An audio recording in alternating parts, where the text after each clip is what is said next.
You're listening to an IOE podcast from the UCL Institute of Education. Powered by UCL Minds.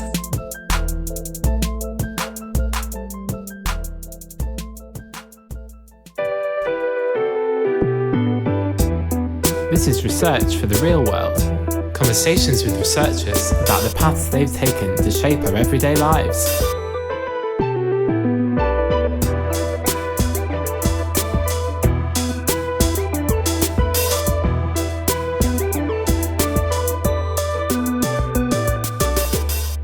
This is Research for the Real World.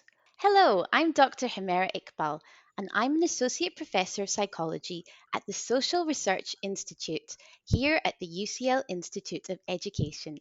Today, it's great to have with us Dr. Arthur Chapman, who is an Associate Professor in History Education. Arthur joined the Institute of Education in 2013 and has spent his entire career teaching history and furthering knowledge about history education.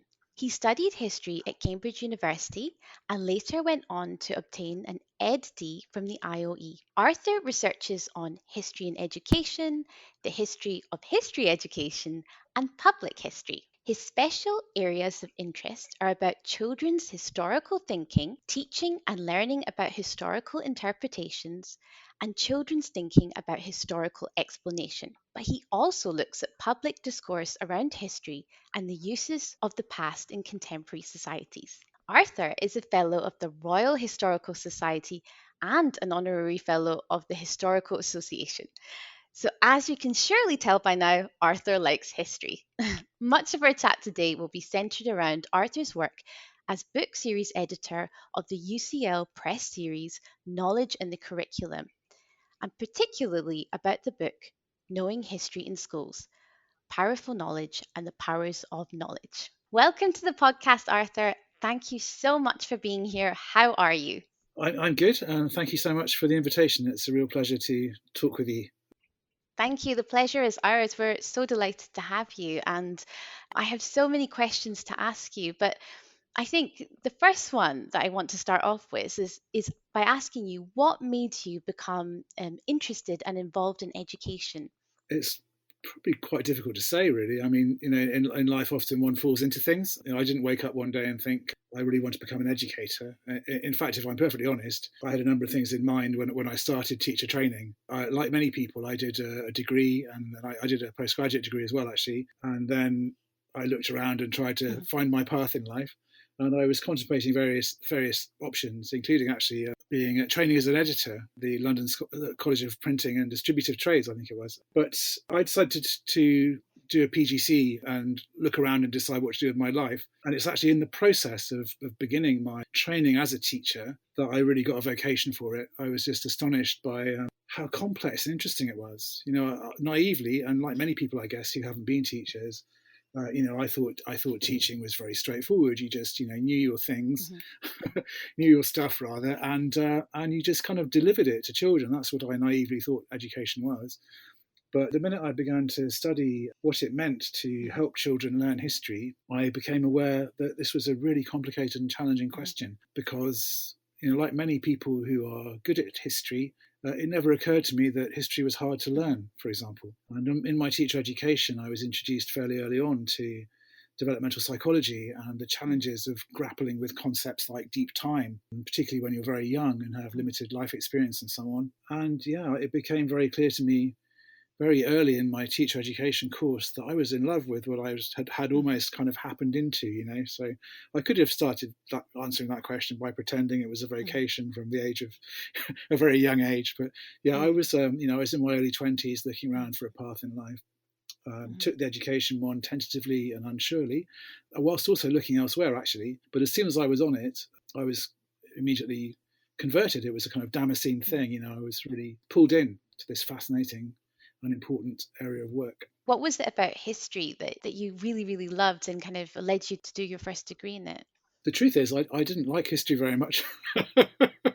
When I was it was only about the age of 17 that it really got to me. Before then, I mean, what tended to happen, I guess it's still the same, is teachers tend to encourage you to do what they know you're good at. And as a child, I was always good at literacy. I'm good at words. I can remember phrases, now that I learnt when I was 16, just for exams. They're kind of stuck in my head and rolling around. So, words are my thing. I'm really good at reading and comprehending and writing and things like that. But in mathematics is a total mystery to me. I can spell it. Things like Brilliant. physics also I could never really grasp because of the demands there of the mathematical kind. Yeah. So I was always quite good at history and geography and religious education and English literature and all the things that require strong linguistic skills. And my teachers, directed me into the things for my A levels that I'd done well at in my O levels. That's how old I am. I did O levels, and I just went along in a kind of obliging way because I wasn't really that switched on to the world when I was 16 or 17. I was more interested in my friends, in my music, than I was in anything I was doing at school.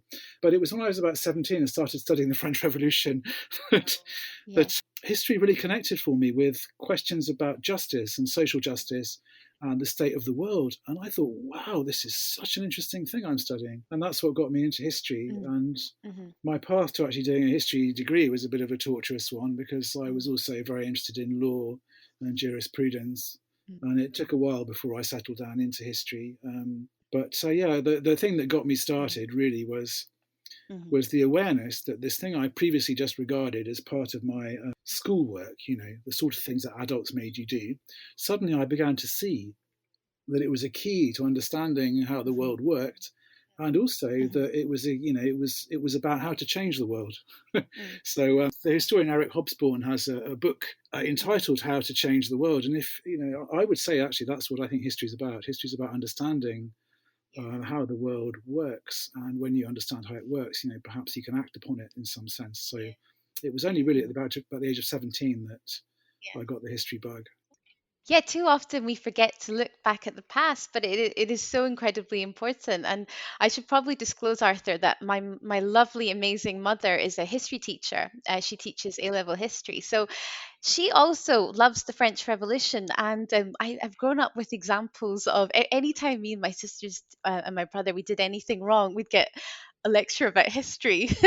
So I really, yes, my mother continues to look back at the past and she brings it into the kind of current times. But thinking about your kind of history and your interest in history, when I was reading about your research interests, so you research in history in education, the history of history education, and public history. So I was just wondering if you could explain the difference between these three kind of research interests.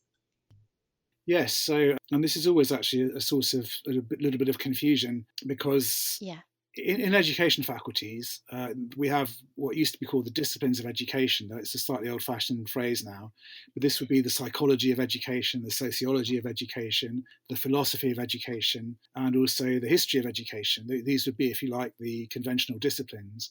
And then there used to be what was called methods.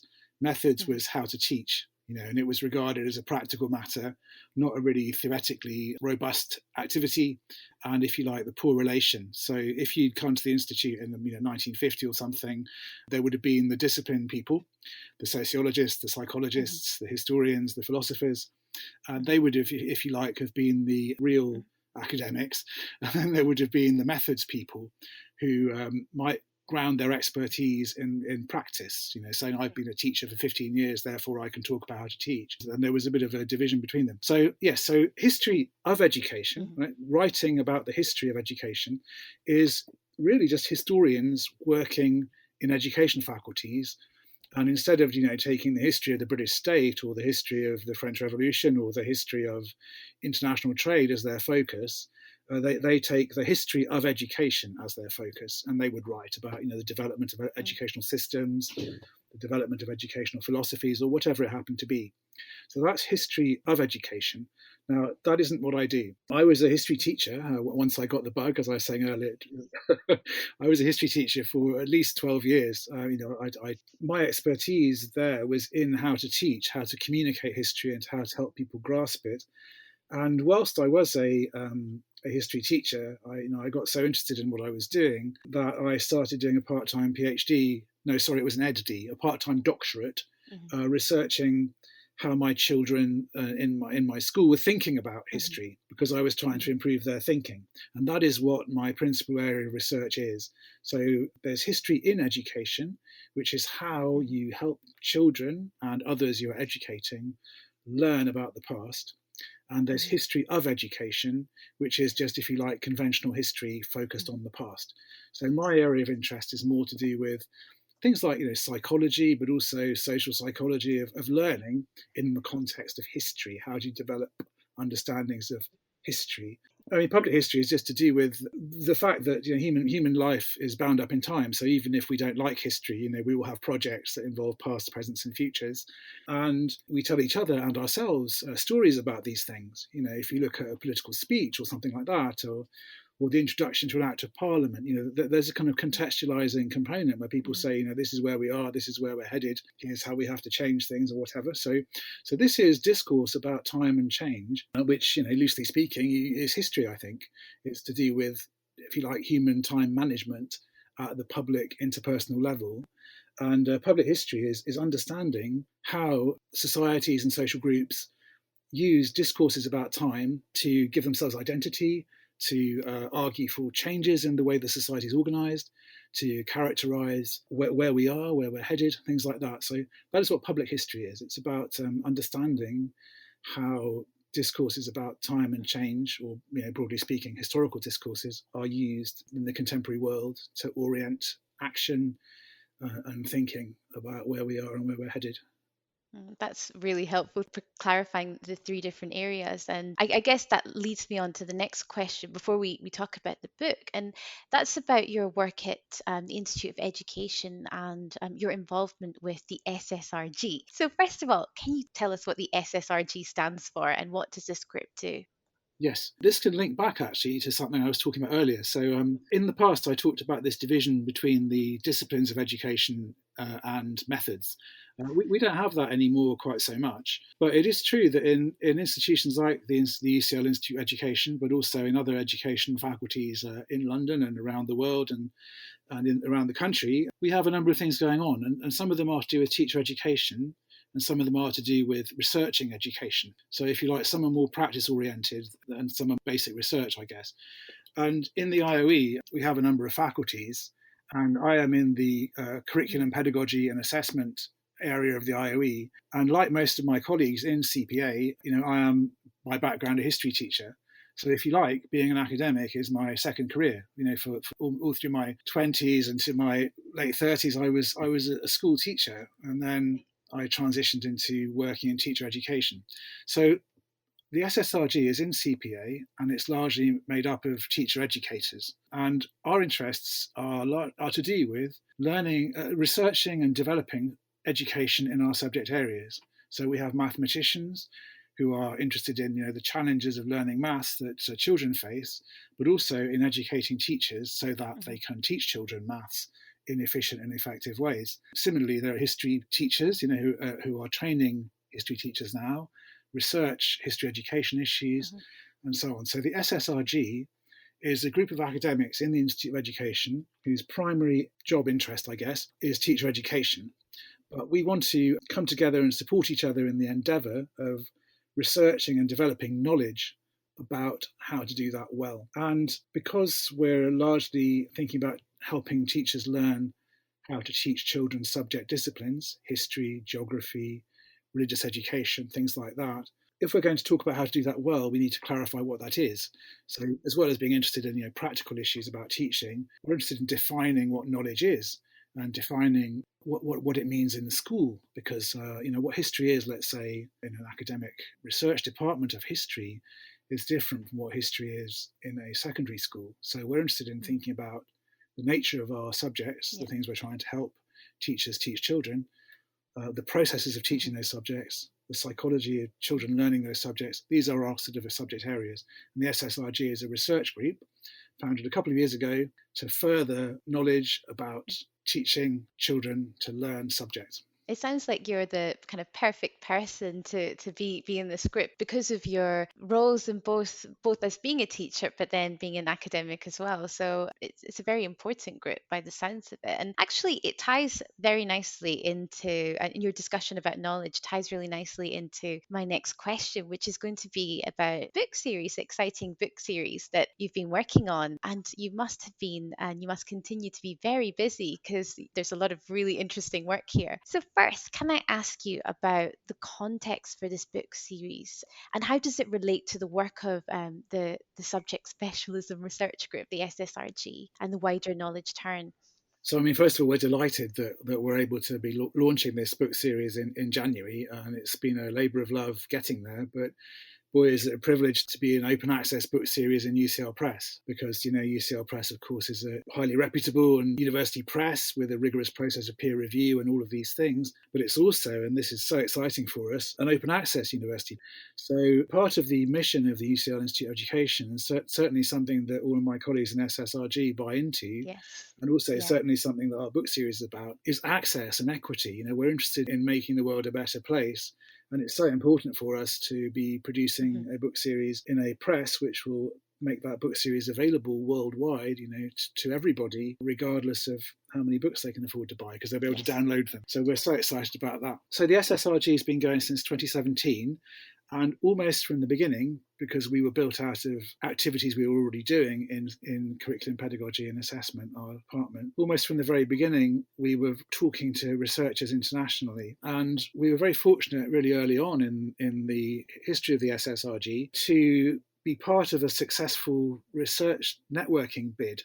So our international colleagues are at Karlstad in Sweden. There's a research group there called ROSE, which stands for Research on Subject Education. And we also have colleagues in Helsinki at the university there who are members of a research group about humanities and social sciences education. And what we were able to do in 2018 was to successfully put together and get funding from the Swedish Research Council to conduct and develop international discussions about subject education. So the SSRG was really founded, by teacher educators to create space and opportunity for reflection and knowledge production around teacher education in subjects. And very early on, we were able to make this international link. And we started quite rapidly publishing or working on book proposals together.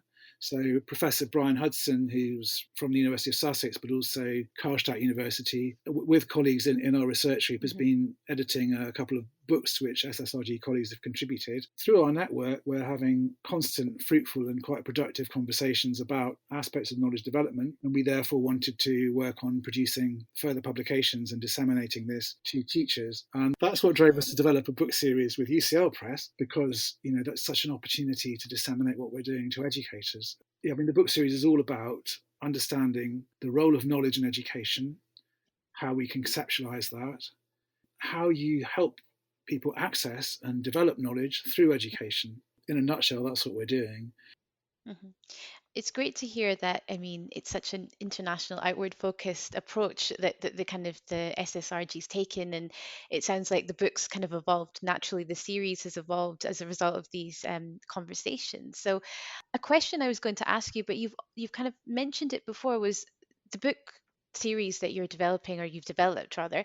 You said it was for educators. Is it specifically for teachers? Is it also for students, academics, the public? Who's it targeted towards? We live in the world. The world has a structure and pattern, and it's important to understand the world if one wants to act upon it and change it. So that's what I mean by saying I think knowledge has transformational potential. When one knows something, one is potentially, though not just by that, potentially empowered, because knowledge gives you a sense of how things work and therefore how you can change them. So, we're serious about knowledge because we think knowledge is empowering, and we want to shape debates on knowledge to improve and enhance access to knowledge. It's a tragic thing, for example, if an education system is set up in a way that access to knowledge is restricted to only those who have already got powerful assets. Mm-hmm.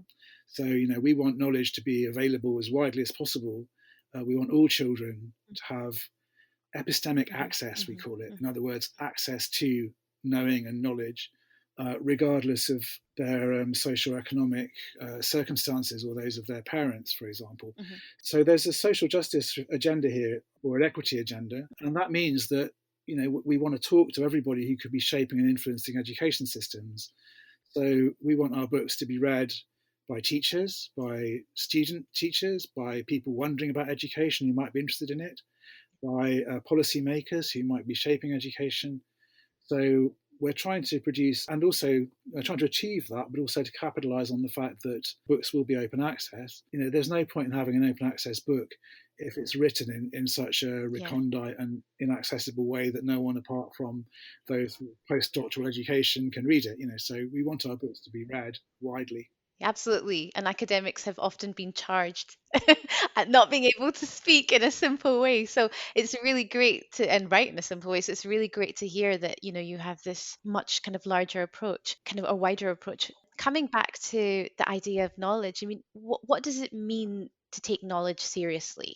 Yes, and this is a vexed and complex question. So the minute you start talking about knowledge, people can misinterpret you, because in education sometimes talking about knowledge can appear to be simply requiring traditional approaches to education. And I want to preface what I'm saying by that, because that's not what we mean. So, we don't know what it means to take knowledge seriously, right? It's not a done deal. These are all agendas for research. We've got some ideas which could turn out, to be wrong, because the key point about knowledge is that it's always in motion. One doesn't have to have that much acquaintance with the history of science, for example, to know that claims about how the world works shift and change.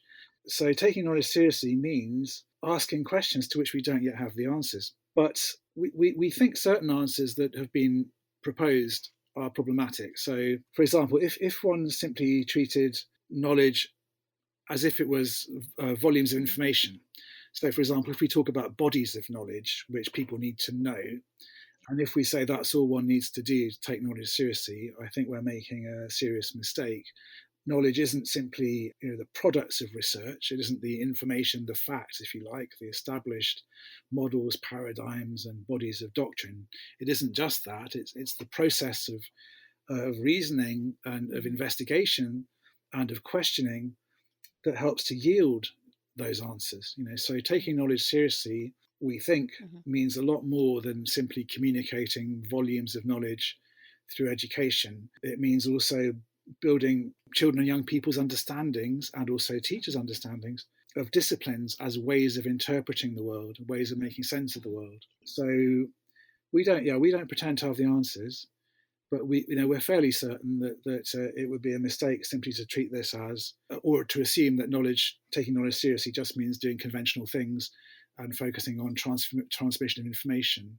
But as well as being, about knowing things, of course, one needs to know lots of information to understand the world. You can't, let's say, deal with climate change unless you have knowledge of concepts and have knowledge of facts about it and so on. It isn't just bodies of information. It isn't just disciplines, in other words, ways of thinking, so geographical thinking or historical thinking. It's also really important to develop a relationship to knowledge. Quite often in schools, things are presented, again, to go back to a slightly disparaging sense of the word academic, things are presented academically, as these kind of abstract things disconnected from the day-to-day. But I think if you want children to get really excited and interested and to see what they're learning is important, you have to help bring it to them. You have to engage them with it. So you have to cultivate what we would call a relationship to knowledge as well. A sense that, this is something to do with me, this will matter to me, this will help me. As a psychologist, I would really agree with that as well, because when you make something relevant to your own world and your own life, that's when you begin to take further interest and unpick it, and I guess develop critical questioning skills, which I feel like that's what you were saying. I mean, it's not just about accumulating all this information, it's about being able to process it, understand it, pick through it, ask questions that haven't been asked before. So I think I really kind of like what you said there about understanding taking knowledge seriously. And I'm looking forward to kind of reading more of the book as well. And I wanted to ask you particularly about one of the initial launch publications. And it's the one that you've been very involved with. I know you're the series editor, but this is Knowing History in Schools. And I've seen that you've written the introduction for this. Can you give us a little sneak peek or a taste about what the introduction's about in the book as a whole? Yes, so I mean, the book's, it's got a rather a strange name, you might think. Why have we got this participle, knowing history? Rather, it's not a noun, as it were. And I mean, that's making the point I was just trying to make, I guess, which is that taking knowledge seriously isn't simply about inert bodies of knowledge. Just to be absolutely clear, because one of the things I've learned over the years is you must be clear about what you're not saying. Right? We're not saying that mastering large amounts of information isn't important. I think it's vital, yeah? But it's not enough. It's necessary, but not sufficient for taking knowledge seriously. So why the book's called Historical Knowing is because we want to try and cultivate this knowledge rich, informed by a lot of knowledge about the world, a knowledge-rich engagement with thinking about time and change. So there's we want to emphasize that learning history is important because it's important to understand how the world works, and to do that one must have world knowledge.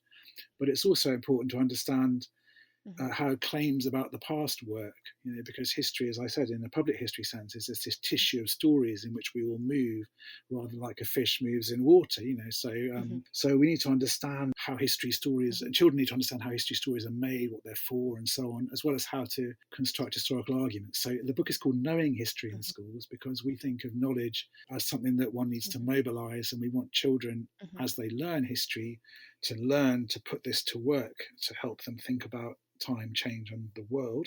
But the subtitle is also really key. The subtitle is about powerful knowledge, and this which is actually a well-known phrase among educators of a certain complexion. Powerful knowledge comes from, the origin of it is possibly slightly disputed. It could be the Australian academic who I think now works in Canada, Lisa Wheelahan, or it could be Michael Young. I think they both, Michael Young, of course, is a professor at the Institute and one of our most eminent curriculum thinkers. So powerful knowledge is a reasonably well-known phrase, and I'll come back to that in a minute. But the powers of knowledge, so our subtitle is Knowing History in Schools, Powerful Knowledge and the Powers of Knowledge. The powers of knowledge is a more recent idea that the sociologist of the curriculum, Michael Young, has developed. So our book is actually about the importance of knowledge in schools, and we're exploring that through a dialogue with the ideas of Michael Young. And that's not to say that this book is in any way, a sort of a collection of kind of homages to Michael Young. I mean, he's contributed to it, and we're very grateful for that. And the book's been developed in dialogue with Michael, which again is a real privilege. Some of our authors, challenged many of the ideas that Michael might have argued for. But our book, Knowing History in Schools, is about what it means to develop knowledge of history with young people. But it's also an engagement with and a dialogue with Michael Young and with his formulation of this notion of powerful knowledge. There are various different kinds of knowledge, aren't there? There are various different ways in which people can make claims to know things about the world. And by powerful knowledge, Michael Young is referring to the kind of knowledge that's produced in academic disciplines. And Michael's position, which I should really let him articulate it himself, but it's quite interesting. He's been involved over more than 50 years in developments in the sociology of education. And there have been shifts over time from social constructivist understandings, relativist understandings, to more realist ones. So if you were to go back to the 1970s, and there's a very famous book that Michael edited with Pierre Bourdieu and Basil Bernstein and various other people of great eminence, called Knowledge and Control. And in the 70s, a lot of people working in the sociology of education were minded to see knowledge as a sort of social game, as it were. So people were claiming to know things in order to establish their distinction, for example, and to set up power hierarchies. And a lot of sociologists were very questioning of the content of the school curriculum, which they regarded as, if you like, a distinction strategy in Bourdieu's terms. In other words, knowledge was a way of setting up social barriers between those who knew and those who didn't, and so on. So there was a time when Michael Young was very engaged with arguments of that kind, but over time, and interestingly, and we'd cover this a little bit in our introduction, as a result of working in South Africa after apartheid, Michael came to see that actually the question of the content of the curriculum was much more important than sociologists of education had previously thought. So for elaboration of that, this is where we do the teaser. You have to read Michael's chapter in the book, and I really shouldn't summarise his ideas for him. But powerful knowledge is his proposal about what the content of the curriculum should be. It should be the kind of knowledge that is produced in academic disciplines, mediated appropriately for schools. And so, I mean, what might one study in school? One could study everyday knowledge, for example. School could be a way of exploring ideas in children's immediate environments in the terms used in those environments. So if you like, it could be an opportunity to discuss the everyday in everyday terms. Michael's proposition, and this is the one we debate and explore in the book, so just to underline, we're not dogmatists for it at all. We're asking, what does disciplinary history mean? What is it that distinguishes the kinds of history that historians produce from, if you like, everyday narratives about time and change? So when I make a knowledge claim about the world, what do I base that on? The thing about how academic communities work is you have to base it on publicly available evidence that other people can interpret. So when a scientist produces results, let's say claims about a vaccine, for example, they say, here are my claims, and they state them as precisely as possible so they can be tested precisely. And here's how I grounded those claims. And so here were the experimental procedures I adopted. Here is why you should believe me. And by the way, if you want to test that, you can. It's the same with historians. When historians operating in academic disciplines make claims about the world, they ground them in archival evidence, in sources and remains of the past. They make claims about them which can be tested and checked by other people and so on. So what Michael means by powerful knowledge is knowledge that emerges from these interpersonal, disciplined processes. So processes that can be checked and questioned by others. No, that makes so much sense. And because you said that, he had lived in South Africa, it helps me to understand why this developed. And, personally, I lived in Pakistan for some time, and, the link between powerful knowledge, or this idea of history that's rooted in kind of evidence, and history that you might get in school that's presented in textbooks, because of, I guess, the position of a country, or the way the country would choose to present knowledge, it can be quite different. And it was the kind of knowledge I learned about Pakistan in school was really different from the historical knowledge I learned at university. So I kind of really, I hear you on that. And it's wonderful. What strikes me is that it's almost like a full circle, because in the beginning, you talked about when you were 17 years old, and this notion came to you that history was an important, has a social justice element. It was important in understanding the past to be able to address the challenges of the now. And it seems like this series and this book is almost it's a full circle. It's a testament to kind of your original thinking as a 17-year-old. So it's wonderful to hear that it has this important aim. I think I had one last question for you, Arthur, and it was, so you're one of the series editors for this book, and I just wanted to ask you, what was your experience, or what's your experience been like of being a series editor and an editor, and what are some of the challenges of the job? Yeah, so for a start, we don't necessarily agree about everything. So you may find differences in what we say, which is, of course, entirely healthy in a democracy. But we're going to try and commission and develop this series. So we've got two initial books which come from within the editorial body, if you like, and from our research group. So it's been quite easy to get them off the ground because we're already in dialogue with each other. But obviously what we need to do is we need to start commissioning and bringing in new books. So we're hoping to produce 2 books a year. And we want these books to be, as I said earlier, of interest to practitioners and researchers and policymakers. So we're hoping, to encourage people who might not feel, for example, that they could be writing for an academic series from UCL Press. We want to develop book proposals from school teachers, for example, as well as from academics. So the challenge of ask me in 3 years' time how successful we've been in delivering, 2 books a year, which is our aim. Yes. Over those 3 years. So I think a big challenge for us is going to be generating the proposals to develop and grow the series.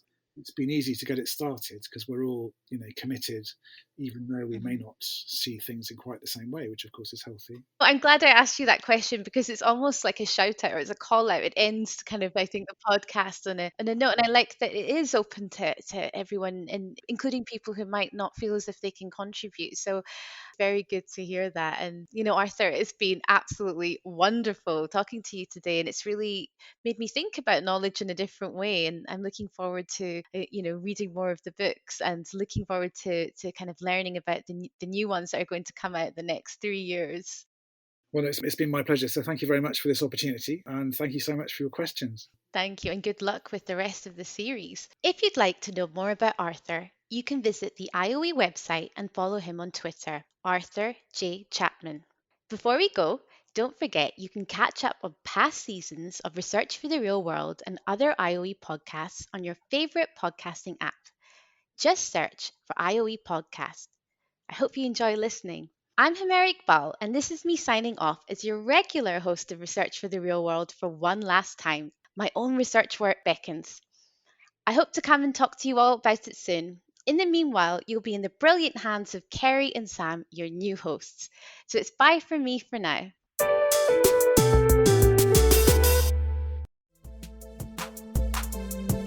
Thanks so much for downloading and listening to this IOE podcast from the UCL Institute of Education, University College London.